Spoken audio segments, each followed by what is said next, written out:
Hi everyone, আজকে হলো ভাইফোঁটা। তো ভাইফোঁটার দিনের একটা মিনি ব্লগ চলো তোমাদের সাথে আজকে শেয়ার করি। তো সকালবেলা ঘুম থেকে উঠেই ফার্স্টেই চান্দান করে একদম ফ্রেশ হয়ে গেছি, তারপরে পরে নিলাম মার একটা শাড়ি, আর ভাইও এদিকে রেডি হয়ে গেছিল। তারপরে চলে গেলাম ওর জন্য মিষ্টি প্লেটটা সাজাতে, যে 5 রকম মিষ্টি দিতে হয় সেটা আমি আগের দিন রাতেই কিনে এনেছিলাম ওর জন্য।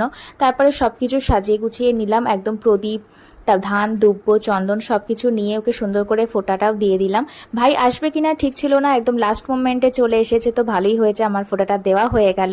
আর এগুলো শেষ হতে হতে প্রায় 11:30 মতো বেজে গেছিলো। তো সকালে চটজলদি বানিয়ে নিয়েছিলাম আমরা লুচি আর আলুর দম। আর যেহেতু দিনটা ছিল বৃহস্পতিবার, আমাদের বাড়িতে নিরামিষ হয়, আর সেই জন্যেই ওই দিন ছিল আমাদের পুরো ভেজ থালি, ছিল ফ্রাইড রাইস, ভেজ ডাল, পনির, আর ছিল পায়েস। সন্ধ্যাবেলা একটু রেডি হয়ে বেরিয়েছিলাম, গেছিলাম ওকে কিছু একটা গিফট দিতে, ভাইফোঁটা, সেই জন্য ওকে একটা সোয়েটশার্ট গিফট করলাম। আর ফেরার সময় দেখলাম একটা কালী ঠাকুরের বিসর্জন হচ্ছে।